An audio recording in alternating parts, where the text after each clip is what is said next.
You know, every year in January, the president addresses the American people on the state of our union. Washington on high alert, elected politicians all aflutter at the idea of being caught on camera, recognized on national television, each one holding on to the president's hand just a little longer than necessary in order to be identified and in the picture.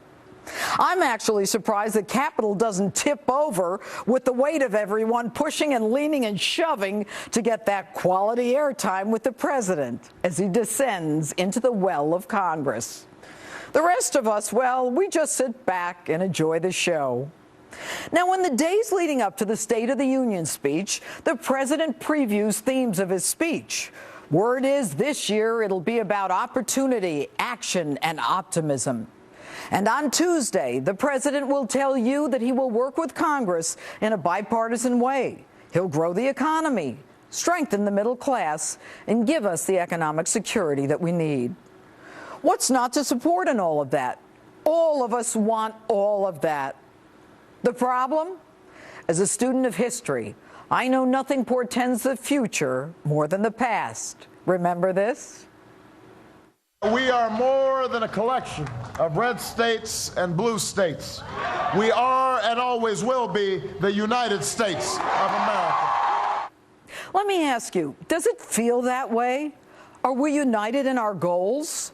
Or are we at each other's throats at every turn, on every issue, turning even non-political issues into ideological political battles between Republicans and Democrats?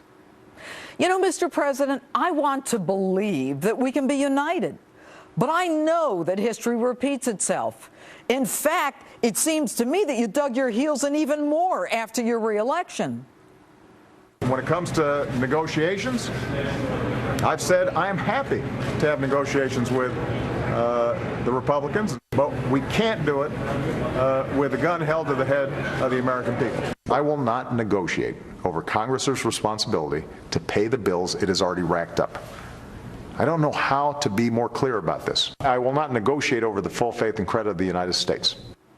And what was that you said about working with Congress? I want to work with Congress whenever and wherever I can, but the one thing I'm emphasizing to all my cabinet members is we're not going to wait. I've got a pen and I've got a phone, and that's all I need.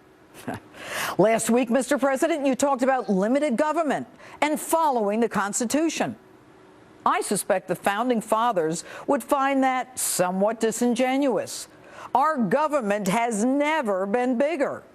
And, Mr. President, I wanted to believe it when you said this last week. The men and women of the intelligence community, including the NSA, consistently follow protocols designed to protect the privacy of ordinary people. They're not abusing authorities in order to listen to your private phone calls or read your emails. But the truth, there are quite a few judges who disagree with you on that. And by the way, did you hear about your NSA officers? The ones that are using NSA resources to spy on their love interest and potential dates? Not to mention Edward Snowden. Now, I believe you when you said that I could keep my doctor and that I could keep my insurance. Ironically, in this week's in-depth New Yorker article and interview, you're shown to be on both sides of just about every issue, a real tightrope walker. You rail against the fat cat bankers. You support Occupy Wall Street, the hooligans. But who have you prosecuted? Who is in jail? You run as a pacifist. You accept the Nobel Peace Prize. Yet you command the longest war in American history, which people close to you say you don't even believe in. And who announces a surge and a withdrawal at the same time? Mr. President, you are indeed the master of contradiction. Now, we expect politicians to talk out of both sides of their mouths, but we don't expect it of our leader. We don't need a tightrope walker. We need a leader that we can both believe and believe in. So I'll be watching on Tuesday night, and I'm hoping that I can believe once again. And coming up, the president says smoking weed is no worse than drinking. So is the country going to pot? That's next.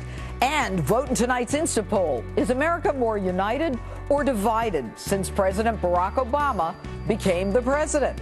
Facebook or tweet me at Judge Jeanine.